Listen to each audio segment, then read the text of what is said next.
So, welcome, ladies and gentlemen, to the first episode of this new season of the Matchfit podcast.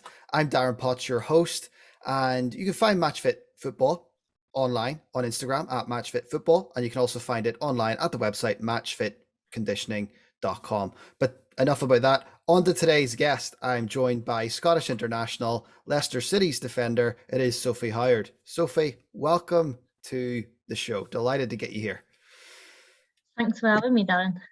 Well, delighted. Like I said, really, really happy to get you here. We were talking briefly just before we clicked record. You've just flown back from Hungary. You had a win last night, 2-0 win for the Scottish ladies over there in Hungary. Before we get into the real meat of the conversation, tell me a little bit about what it's like being on international duty and obviously flying into Hungary, getting back. What was it like last night for you and getting the win? No, I generally love coming on camp. I always feel like it's an honour when I get selected. We're a great bunch of girls here. So personally, I always look forward to camp. Obviously, we started the World Cup qualifying campaign with this camp, and yesterday was our first game. So I'm glad we could start with a win. Obviously, it's only one game of many for the qualifying campaign, but we got off to a good start under a new manager. That's always very tricky. We came in on Monday and only had a couple of days to not only prepare but get used to the new coaching staff. That's not easy, but in the end we put a good performance on the pitch and we managed to get the win. Yeah, absolutely. You've started the campaign as you mean to go on. I assume, 2-0 win. You've a lot of games to go, but obviously best way to start with a victory. You have a really interesting story because you were born in Germany. You could have played for Germany, you could have played for England, but you've chosen to represent Scotland. So let's roll it back. Take me back to the beginnings because you're a professional footballer right now. You're playing with Leicester in the Women's Super League. But where did it begin for Sophie Howard? Was your goal always to go pro, or was there a time in your life where maybe the penny dropped, something clicked, and it was like, okay, I'm taking this serious now, and here we go? I started way back when I was only 5 years old, because my older brother played and I quite admired my older brother, so I wanted to do what he does or he always did. So I started playing football and I quickly developed a passion and just a love for the game, and I think that's how it developed for me to kind of want more. Obviously at the beginning it was the fun, my teammates, kicking the ball around with my neighbours.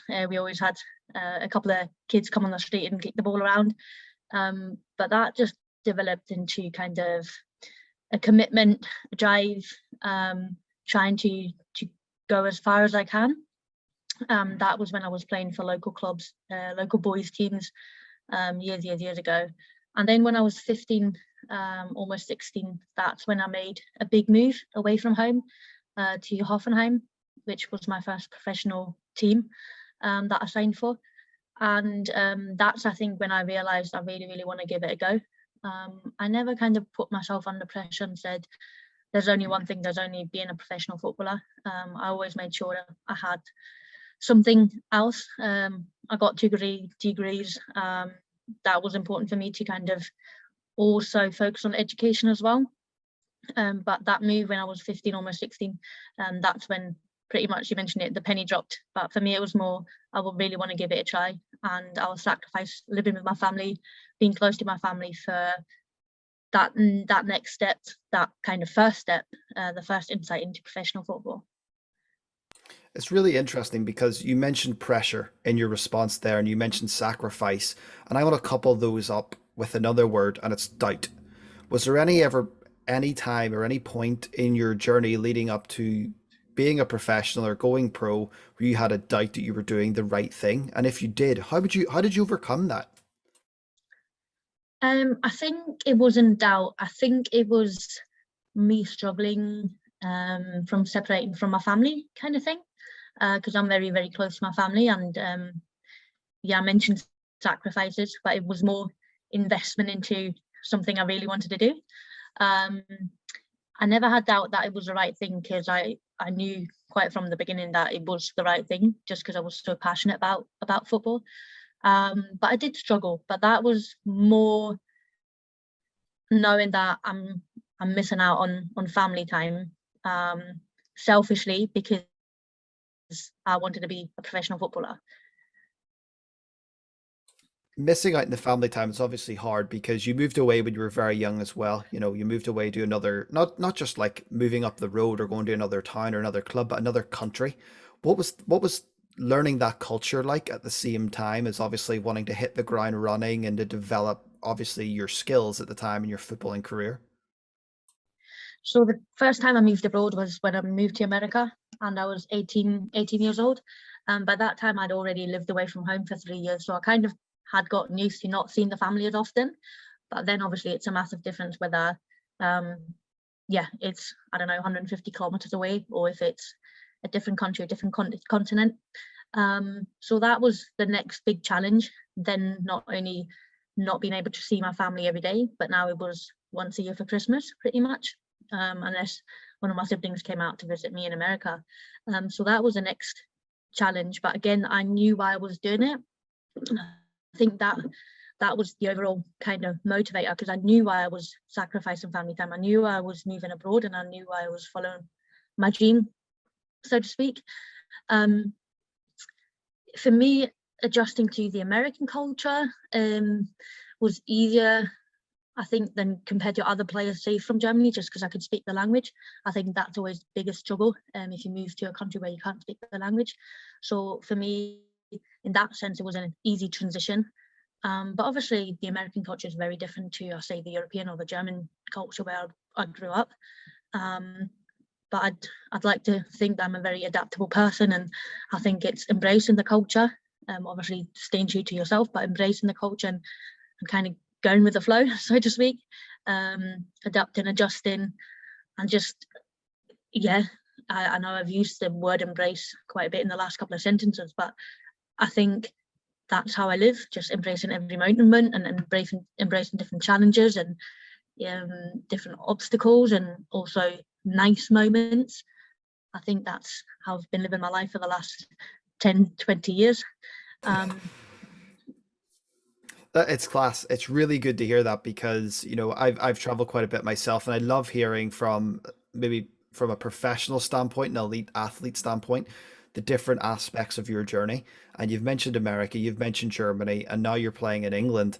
What differences are there? Obviously, culture's a massive difference, but in terms of the football, let's talk about the coaching, the style of play, the standard of play, the expectations. Do they differ per country, per club? And if so, what differences are there between the different variations and the different places that you've played in? I think for me, the biggest reason why I wanted to move to England was because I saw how the league was growing, how the investment was growing, and at that time, it was for me the right time to move. When I was still playing in Germany and the years before in the German league, sorry, I think Germany was a dominant league, but now I'd almost say the WSL is the best league in Europe, or definitely one of the best. You mentioned different coaching styles. I think every coach is different, every manager is different, and I think you can have different coaches within one country, so therefore it's difficult to make a comparison across countries. But I do think that the football in England is more physical, more like quicker. I think more emphasis on the physical attributes, and that's not only in games, that's in everyday life, that's in training. There's way more focus on hitting certain numbers in training, say, that I didn't have in Germany. That might be because the game's involved. Obviously, the science is always progressing, so that might be a factor. But for me, one of the biggest differences is the pace of the game, the physical attributes, but also how professional it is, how professional the league's set up. When I was still playing in Germany, there were many teams that weren't fully professional, even though the mindset, the facilities maybe were professional. The pay wasn't. Some people still had jobs, or I still went to uni at times. Whereas obviously in England now, you have to be a full-time, not a player, but a team. You have to provide a full-time wage, and that is a big difference, and that is also why the league is so attractive and is growing and is probably overtaking other leagues at the moment. It's incredible to hear that, and it's great to hear that, especially for the league that you're playing in. And we'll touch on, Leicester City in a second, but you've mentioned the different styles and how England was a bit more physical. How did you adapt to that style? Whenever you came back from, say, Germany, which wasn't as physical as England. I think fortunately my style of play is quite physical anyways. So for me it wasn't a massive transition. I think also the background of my sports science degrees helped me to understand this transition and therefore potentially adapt quicker, adjust quicker. Um, I think potentially for players that are different, that are more solely technical or very tactically focused and maybe lack the physicality, they might struggle. It will always take some time to get used to a different league, different style of play. But fortunately for me, that transition didn't take long, and I was kind of ready to go. Like when I moved to England. Good. It's really good to hear that. You were able to get in, you got your feet on the ground pretty quick, and you were able to get going. You mentioned about the growth of the league and the professionalism that the league is certainly showing, and as it continues to push forward and it continues to grow, how has that journey been for you? Because you're obviously going through this journey as a professional footballer, and you're seeing the league be professional and grow during your footballing journey from when you've started to now. What are the main differences that maybe you've come across in your journey? I think if you look at the numbers of girls playing now, that is one of the main factors where we see the game growing. And now we're not only talking about like the elite level, we're talking about grassroots. I remember when I was playing, there was no boys team for the first couple of years. Sorry, no girls team for the first couple of years. I played with boys, so that's one factor. But obviously, there's a lot of investment. There's now the situations that a lot of the female teams can train at the men's facilities. Um, Fortunately, we've got our own facility, but we'll speak about that later. But that wasn't the case a couple of years ago, and I think that's massive statement. And that's where you can see the games growing. Obviously, the number of spectators also helps and also kind of defines that growth. Um, Media coverage, actually overall acceptance within society. That's what we've been fighting for and are still fighting for at the moment, that we are more accepted. But those are all factors where you can see the growth.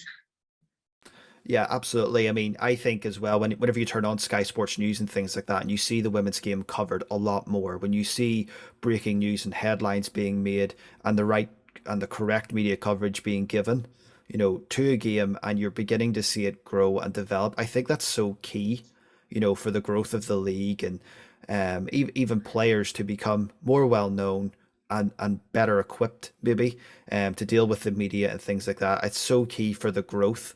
And when we touch on the growth, let's also touch on the clubs as well, because the clubs are doing their bit to try and push forward the women's game.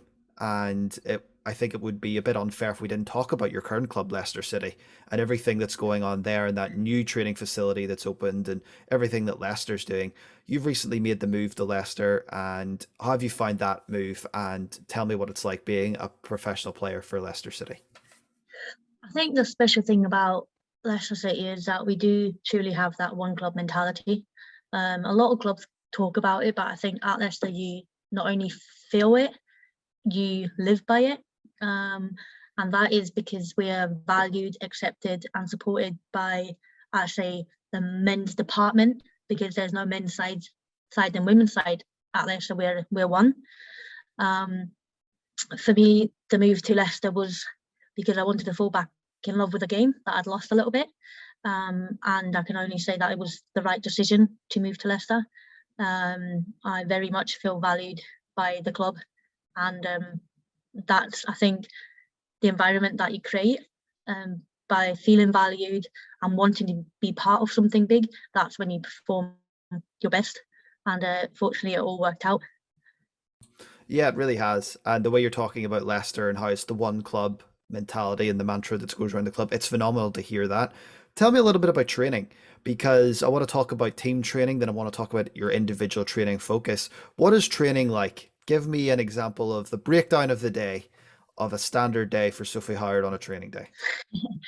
A typical day is that there's optional breakfast in the morning. Usually I have my breakfast at home, but I could go into the training ground and have breakfast there. But the first thing we have to attend is a meeting at 8:30, so our day starts quite early. Originally that was changed to earlier times when we had the heat wave in England, but we just stuck to it because we felt like we were actually training better, training harder, and we felt like we had more time to recover afterwards. So we start at 8:30. By 9, 9:15, we're in for activation in the gym, and by 9:45, 10, we're out on the pitch. We have a normal team session set up, I'd say. So a typical warm up leading into the session, a passenger or unit work into obviously the bigger parts of the session where the team comes back together. So we train for, I'd say 1.5, sometimes it's 2 hours. It obviously varies based on the content. And then we go in, have a little snack, and then it's gym, I'll say at 1 o'clock roughly, for 45 minutes, an hour sometimes, depends how much time you take in between sets. And then after that, it's a lunch and recovery. So we have ice bath, heat bath, kind of hot tubby things. There's time for treatment. So you either go lunch first and then take your time for recovery, or you do it the other way around, whatever you feel like. But I feel like because we start earlier and therefore kind of finish earlier, everyone takes the time to actually recover. Obviously you probably know how important that meal after the session is. So now people are actually, by the club, providing good nutrition, kind of good food. We're now also focused on the recovery in that sense. So the whole day is structured around obviously performing really well in training, but then how can we quickly recover to then come back the next day and do the same thing again, and then the same thing again the next day. So that's a typical kind of longer day for us. We're home at roughly 3, 4, and then you have the rest of the evening to yourself. It's not easy, is it? I think sometimes you see, and I'll even say the way I describe it, with the lights on. People see the footballers with the lights on and on the pitch, and that's really it. They don't see when the lights off behind the scenes of the day in, day out, the grind, so to speak. And those hard training sessions, or especially those pre-season training sessions, and the heat and the running and everything that goes alongside that. Tell me a little bit about the philosophy of Leicester City as a team and the club that you're currently playing for. For example, when you go into training, would you be working on something that maybe the coach noticed from the match the weekend prior? Or is there very much a way, this is the way we want to do things, so we structure our play and our training and we tailor it to the style of play that we want to play? I think we always analyse the next opposition. We analyse what they do well and maybe areas where we can exploit them. So training will be tailored to the analysis that we've done. But a big thing for us at Leicester is that we focus on our own game. I think if we focus on what we're best, then people are, or we're very difficult to beat, I'd say. We live by hard work, aggressive press, the grind, the dirty work. That's what we live by. Potentially compared to other big names in terms of clubs, we don't have them big players, but we are very much together, and we know that we have to give 100% every single session to then be at 100% for the games, to then beat everyone, basically. We always go into the games that we want to win. We don't ever play for 1 point or not conceding. We go for the win, and I think that starts from when we come in on a Monday or a Tuesday, depending whether you've played or not. And from Tuesday morning, we know who we're playing, and the hard work starts. How important is that? You say, you mentioned no egos there. You mentioned everyone buying in and everyone working hard. How important is every member of that squad? Because football is a squad game. How important is everyone buying into that same ethos and ethic? Oh, it's massive, especially the way we wanted to play at Leicester. We need a full squad to be successful. There's obviously different competitions that we're competing in. It's the league, it's the FA Cup that was to win, it's the Conti Cup. So we need the whole squad. I think that's a role of the manager, and that's a difficult role of a manager to keep everyone on board, because you can only put 11 players on the pitch. And sometimes there's players that don't play for several games. Maybe they're having a downer, or maybe they're just we're trying to implement a different game plan, where maybe their style of play doesn't suit this game plan. But this is the role of the manager, to keep everyone on board, and that happens when you make everyone feel part of it and feel valued. I think often in football, everyone speaks about how the subs have to be supportive and how the players not in the squad have to still be on board. But I think actually it's, for me personally, it's a starting 11, and the players that play more potentially that need to make sure that the subs still feel part of it, that players that don't play as much still feel valued, that there's no division between players that play more and maybe players that play less. That's a role, I think, in my eyes, is of the players that play more. But it's a character thing. It's something I've learned over the years, that of course if you don't play, you're disappointed, but in the end it's a team that you're there for. It's the team needs to win, and then you have to kind of put your disappointment aside and be there for the team. And I think we've managed that so far at Leicester. Obviously we've only had a couple of games, but that's something we built throughout pre-season. We had a tough pre-season, but we all knew from day one we had to work together and had to all be on board to not only start the season off right, which unfortunately you haven't managed so far, but it's still a long season, and I think our togetherness will get us through the season in a successful manner. Absolutely. I think the work ethic and the drive and the way you're talking about the embodiment of what everyone is doing at Leicester City will stand you in great stead going forward. And I think that's a fascinating point of view that you made, from especially the players that are playing more, to make sure everyone's part of it, because it is very easy to kind of get focused and to get maybe drawn to just playing every week. But Yep. as you rightly mentioned, that teamwork and that team ethic and that team bonding, it's so vitally important to succeeding. And we've talked a little bit about training in Leicester and what you do in the day-to-day basis, but let's talk a little bit about your individual training focus.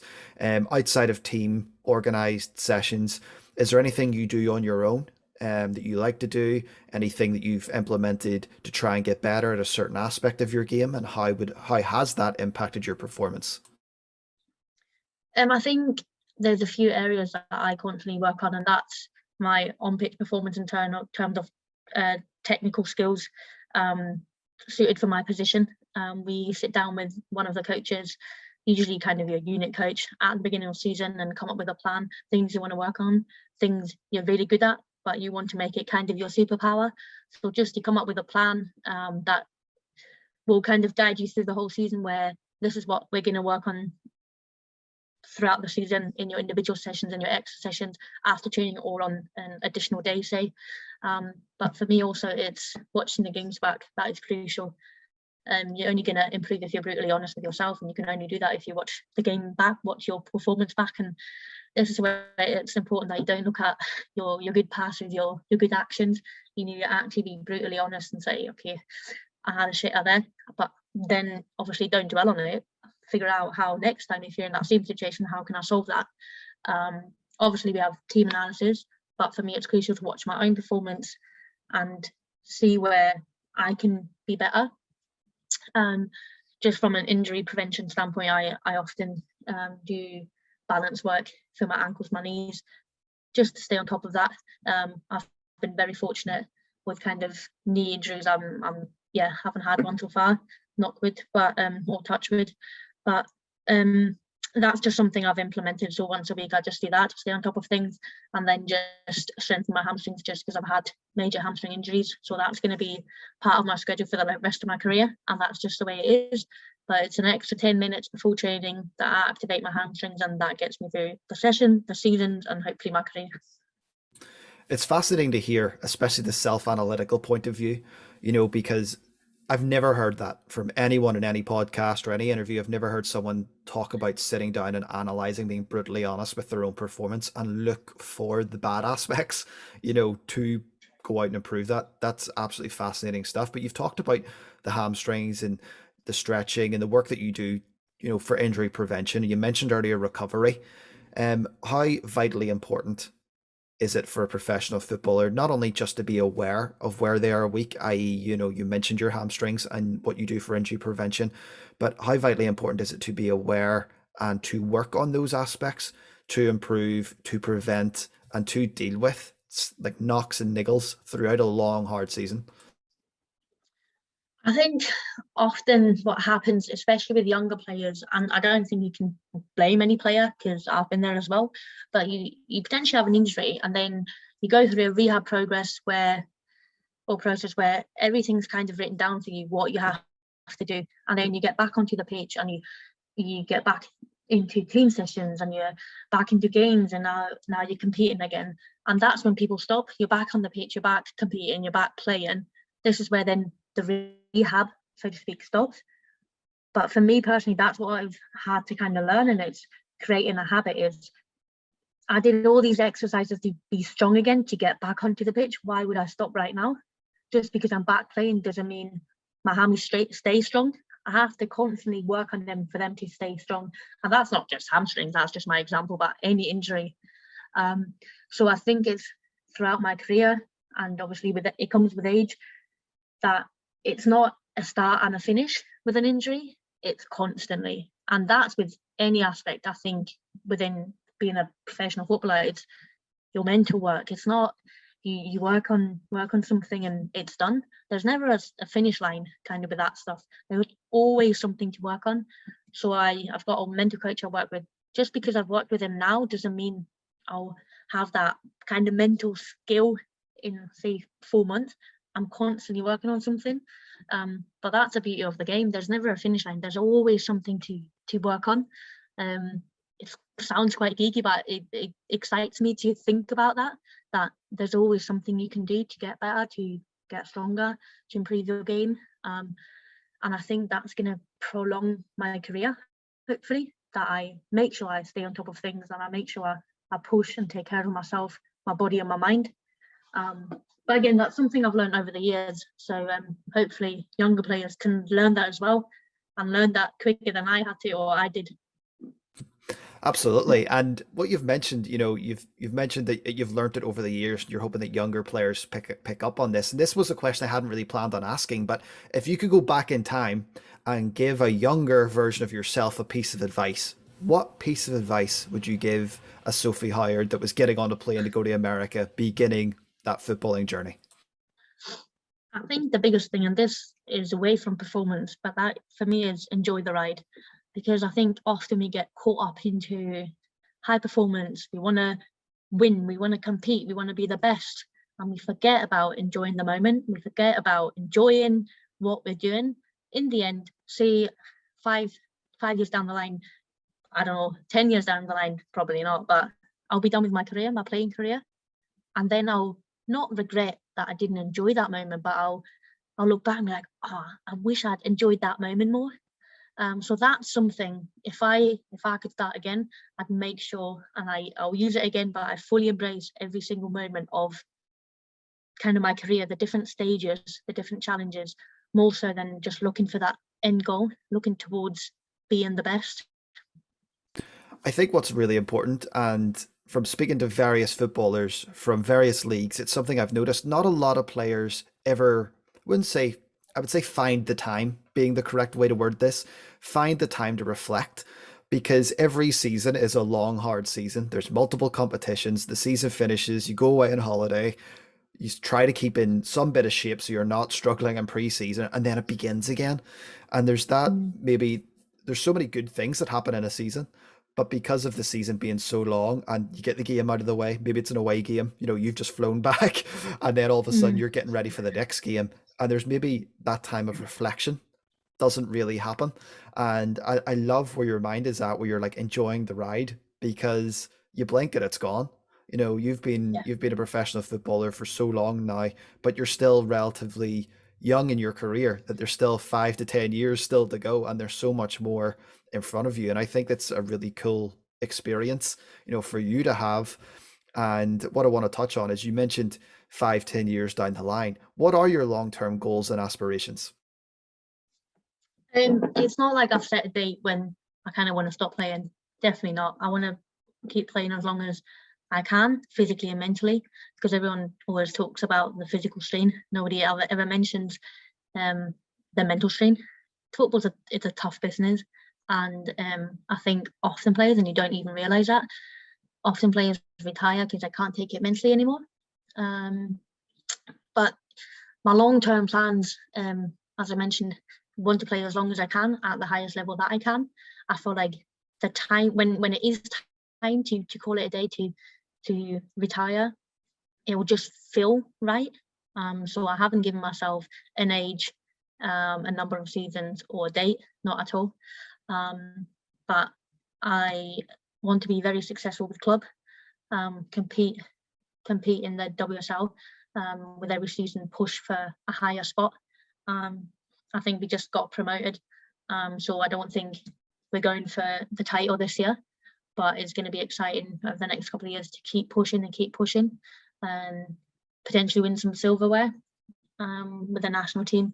I want to continue to be a regular in the squad and work my way into a regular starter. And then our objective is to, my objective is to qualify for a next major tournament, hopefully the World Cup in 2023.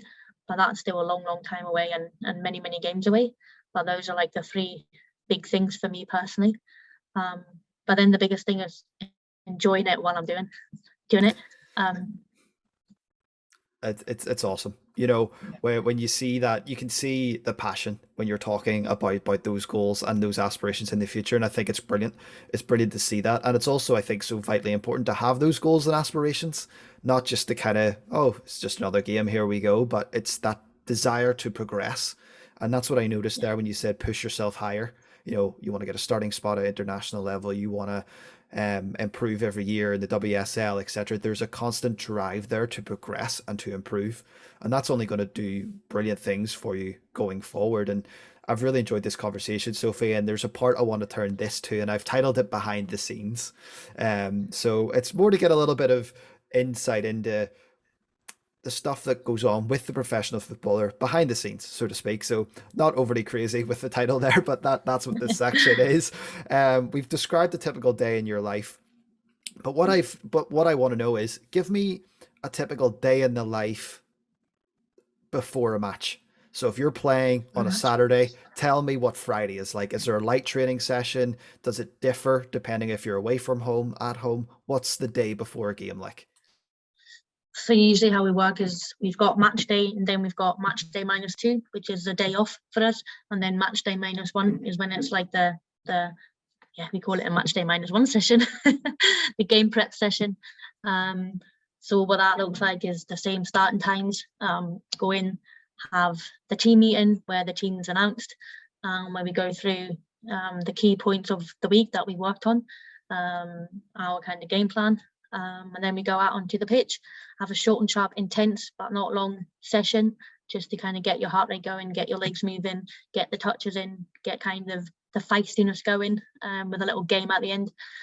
And then time to recover for tomorrow. So basically you get food, the ice bath if you want it, treatment if you want it, and then it's time for you to kind of go home and do what you need. So for me, that is, I can't immediately go home because that's a long time until nighttime, bedtime.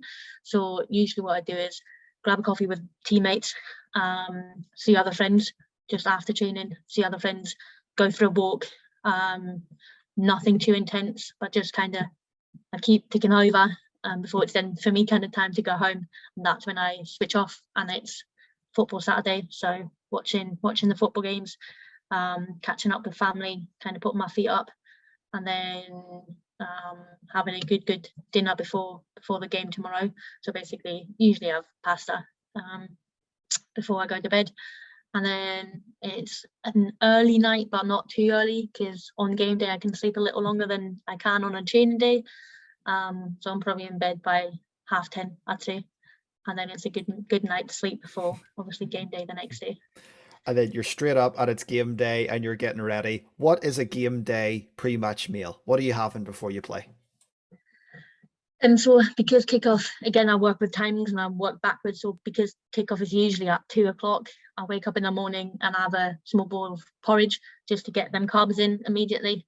Can't forget my coffee in the morning. I'm quite cranky if I don't have that. But my but my pre-game meal would be eggs on toast. Um, Not too special, quite not bland, but quite easygoing, quite what I'm just used to, really. Nothing too intense, nothing too special. It's just what I know sits well with me and gives me what I need for the game. What about any supplements? Do you take any supplements in during your diet, during the week, or off on game day? Your whey proteins, your glutamine, your BCAAs, anything like that? Um, so supplement wise, tablet wise, kind of, we've started now with vitamin D at club. Just obviously in England, sun doesn't shine that often, so we just started that for the winter months. But then it's on either a double day or a hard session. It's the whey protein after a session. Just obviously get that protein in you just for recovery reasons. But that's about it. I'm not massive on supplements. I'm not against them at all, but I just think if I can get the nutrients that I need through food, I'll do so. But the two things are protein if I feel like I need it, and then just the vitamin D from club. I'm big on the cherry juice after a game or a gym session. Might be in my head, but I think it's actually quite proven that it reduces soreness, so to speak. So I'm big on that, but that's about it, really. Obviously you're quite big on your nutrition. You know what sits well with you pre and post game, and training days and the night before a game, the pasta and all that sort of thing. Nutrition's obviously, especially in the last 20 years, it's so much more important, and there's so much more, it's highlighted a lot more, so to speak, is what I'm trying to say, but messing up my words very badly. um it's so vitally important now, the nutrition for an elite level athlete. When you listen to some of the older players, Roy Keane and stuff, talking about going out for pints in the 90s, things like that. I'm looking, I can't believe this is nuts. But when I'm listening to players like yourself and you're switched on nutritionally, how big is that? How big a role does nutrition play, do you believe, in your performance, in your energy levels, and how you feel mentally and physically as well? Because Yeah. everything, I think, is so closely knit and tied together. Yeah, I think it definitely is a very important factor that has um, kind of got more importance with the recent kind of years. Um, I think it can just give you that edge, the right nutrition. Obviously, certain foods before a game or before a tough session can give you that extra energy. Certain foods after a session can give you that extra boost in recovery, say. Um, but I think all that doesn't matter if your mindset is not right. I think you can have the best food, the best kind of nutrition, cover everything, but if you're not switched up like mentally, if you don't have that battling mindset, that grinding mindset, you won't last the 90 minutes, so to speak. So as much as nutrition has gained importance, I think we need to cover that area of the game more, within not only women's football in general, with high performance football, high performance athletes. But yeah, it gives you an edge, but it's not the only thing that will make you perform well, obviously. Yeah, absolutely. And another thing you mentioned there was the mindset. Whenever things are tough, whenever things are hard, maybe you feel you've had a bad game and you're frustrated with yourself, how do you overcome? How do you overcome those obstacles? How do you get your mindset right to say, right, bad game yesterday, I tell you what, see this week I'm at it. How do you overcome?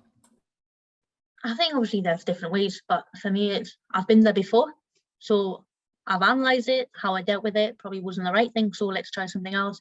I'll try that. That really worked. So next time, if I get into that same situation, I've played a poor first half. What did I do last time to get out of it? And for me, it's massive. That kind of preparation in terms of I put myself in them situations and see what I can do if I do get into them situations. So then when it happens, I'm already prepared, I'm already ready what to do. It's positive self-talk. It's definitely working on self-belief. I mentioned I work with a mental coach, and it's just that constant positivity, not fake positivity, but just if I if I don't believe in myself, why should anyone else do? And if I don't believe like I could perform well, it definitely won't happen. So I Yeah. might as well tell myself I'm going to have the best game of my life, and then let's see what happens. So it's just that positivity, that preparing to what to do if I do get into a situation where I'm not happy with my performance. Yeah, absolutely vital, I think, to the life of a professional footballer. Something you alluded to earlier was recovery. You know, you mentioned heat packs and ice baths and all sorts of things.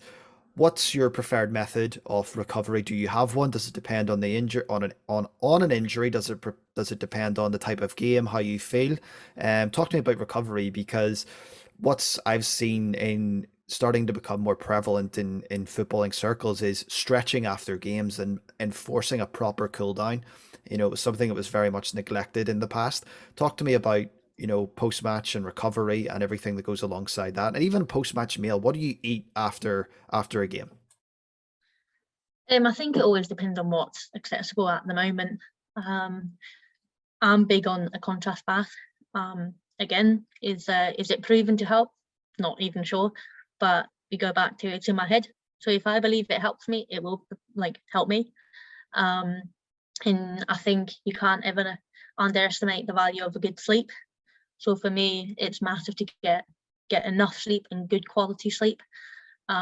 We now always talk about different recovery methods, different say devices. But the crucial things are just, you mentioned nutrition, but nutrition, sleep. I think again we go back to it, mindset, just a healthy mind. So for me, to answer your question, it's a contrast bath. Switching between hot and cold just gets me going. It's in my head maybe, but I feel like I recover best under that. Nutrition wise, it's just a balanced meal. There's nothing special that I have after every game. But it's just getting the protein and getting the carbs in. For me, after a game, it's not as important to get certain nutrients in terms of like your greens in. That's not the most important thing at that moment. But obviously, afterwards, throughout the day, just like a balanced meal again. I'm not someone that has to have the same thing every single time after a game, but it's just making sure I cover them food groups.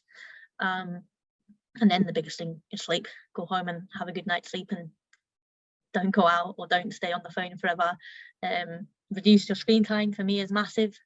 I'm no angel, don't get me wrong, I'm on my phone quite a bit, but when I talk about recovery, that's the ideal scenario. I'm not on my phone. I'm just have a relaxed kind of evening and then get my sleep in. Some vital important pieces of advice there for any young player, young person listening to this interview. There's some vital young pieces of advice there from Sophie about recovery. And you're right in everything that you've said, and I love it. I love the advice that you're giving out, quality advice for any of our listeners.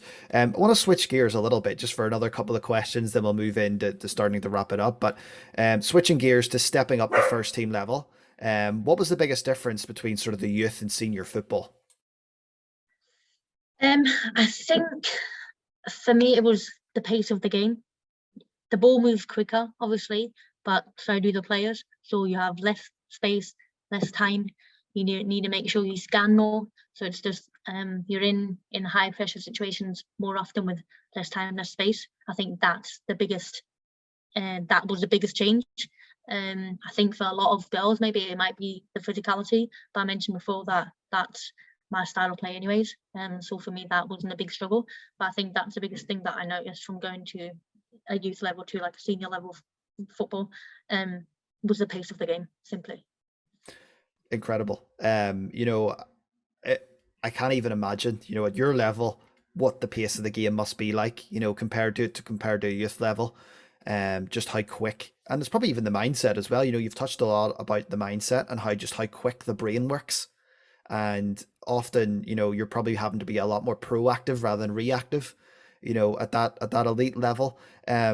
Speaking of yourself personally, then, what has given you the edge over other players that you've played with, and things like that? So what gives you the edge of maybe perhaps opposition, teammates? How do you stay in tip top shape, keeping everything going and making sure that you're ready to go?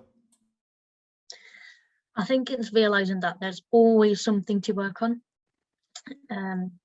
If potentially there's my technical side that I work on constantly, Then there's the tactical side. That's when I watch my games back. Then there's obviously the mental side of the game. So I'm constantly working on all these things. Don't forget, obviously, the injury prevention side of it. But I'll constantly work on all these things to just stay on top of my game and to be able to continuously compete at the highest level. But the biggest thing for me is kind of my love for the game. I think if you're not passionate about the game, you kind of just go through the motions.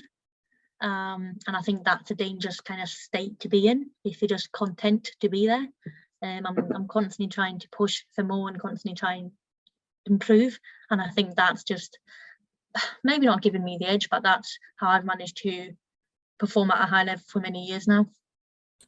That desire to improve, it's been evident throughout this whole conversation: progression, improvement, maintaining the level that you're at, and then bettering it, and being aware obviously of yourself and your surroundings, what you need to do to improve.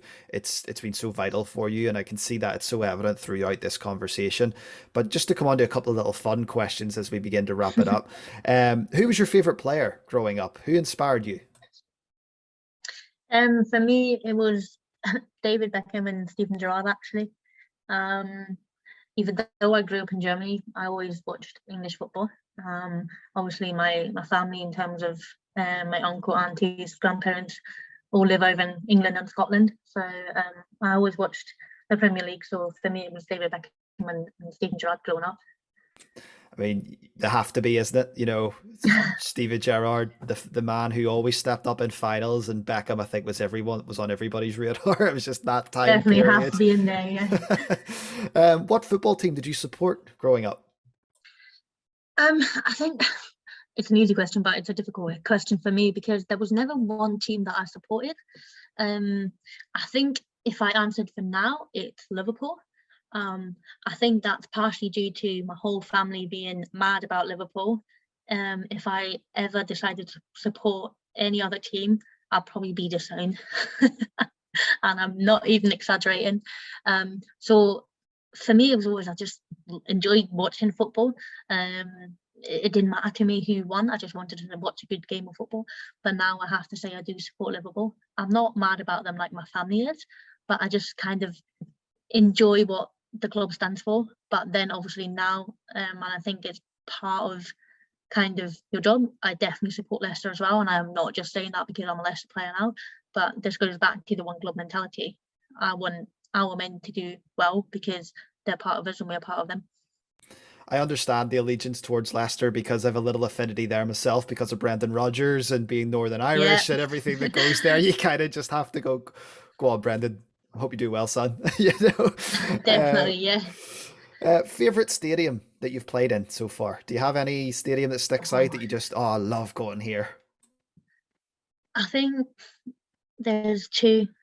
Actually, there's three. That's a very difficult question.